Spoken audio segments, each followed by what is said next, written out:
The Secret Reign of Joseph Profaci, October 2nd, 1897.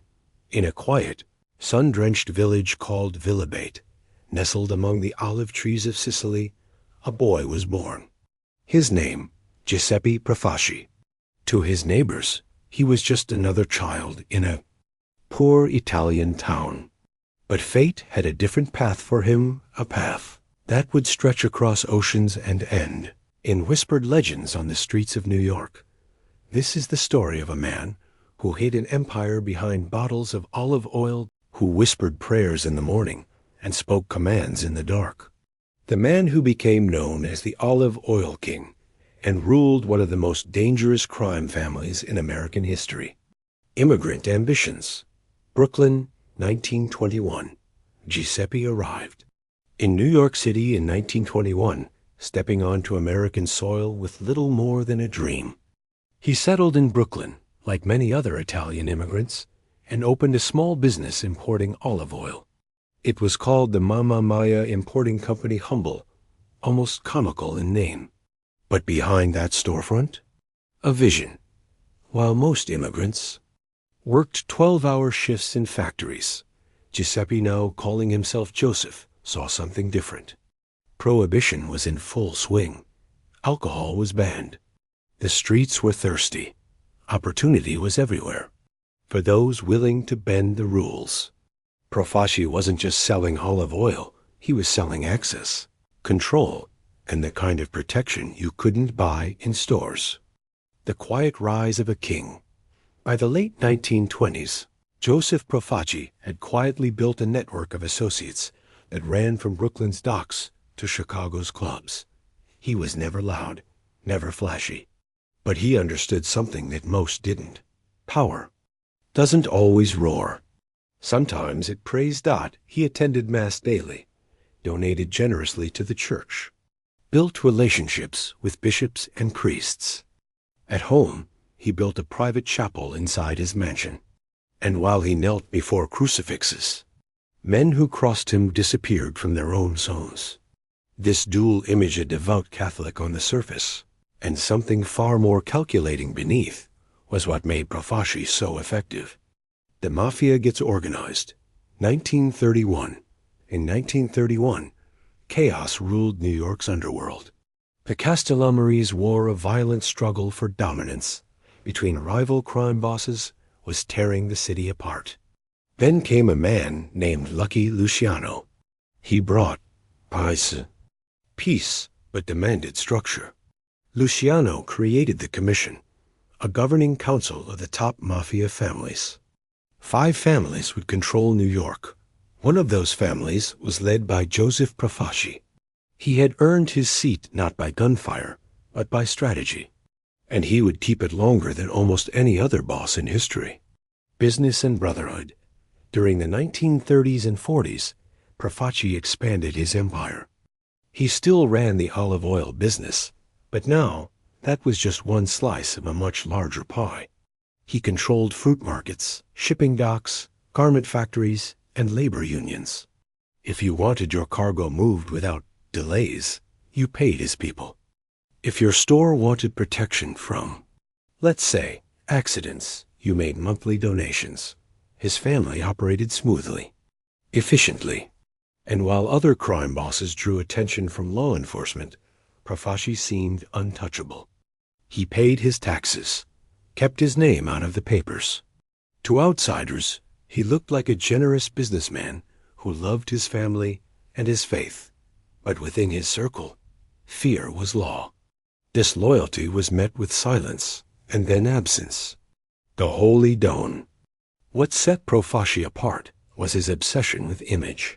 He wasn't a gambler. He didn't womanize. He gave generously to churches, sponsored Catholic schools.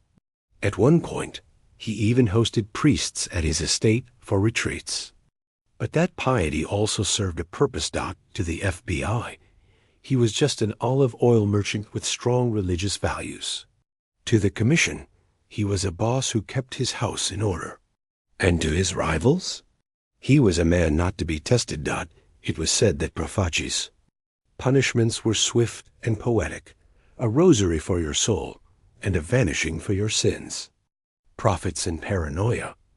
By the 1950s, Profaci's empire was vast. His olive oil was in every store. His men were in every port. But wealth breeds envy and suspicion inside his own family. Discontent grew. Many of his soldiers were struggling to get by, while Profaci lived in luxury.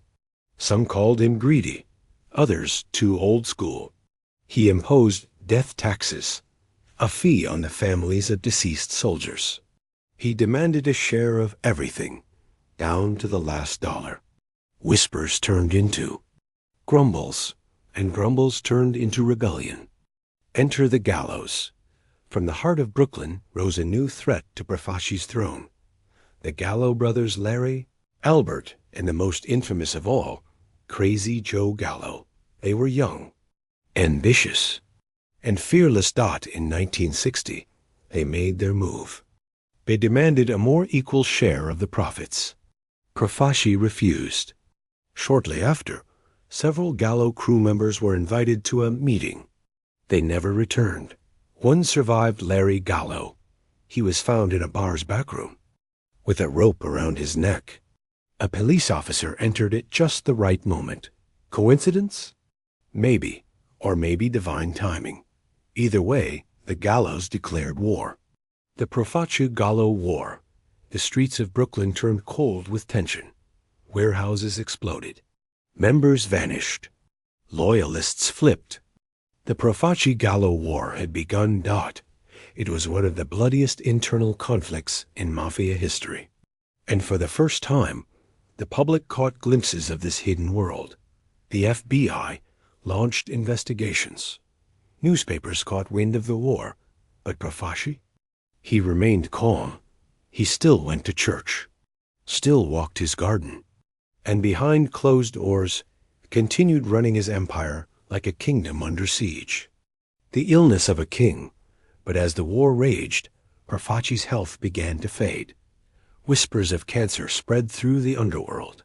He grew weaker, thinner, but he refused to step down. To the end, he held his title, boss. Not once did he appear. Desperate. Not once did he name a successor. On June 6, 1962, in his Long Island home, Joseph Profaci passed away peacefully. No gunfire, no headlines, just the soft closing of a chapter in American Mafia history. Aftermath. The empire cracks. After Profaci's death, his cousin Joseph Magliocco took control. But the empire was fragile. The Gallos were still at war. The commission was losing patience, and law enforcement had grown smarter. Soon, Magliocco was pushed aside. In his place rose a new leader, Joseph Colombo. The family was renamed. But the ghost of Profaci still lingered in every warehouse, every dock, every whispered order. The legacy of Joseph Profaci. Joseph Profaci was not the loudest boss, not the most violent, but perhaps he was the most disciplined. He believed in structure, silence, and symbolism. He used his faith as armor, his business as a shield, and his image as a weapon. For decades, he avoided prison, avoided trials, and avoided attention. To the world, he was the generous churchgoer who sold olive oil to those who knew better. He was the man who ruled with a smile and a shadow. In the end, Joseph Profaci left behind more than wealth. He left behind a lesson that power doesn't need to shout. It just needs to be. Understood? The case may be closed, but criminology never sleeps. Like and subscribe join Criminology, and step deeper into the dark with us.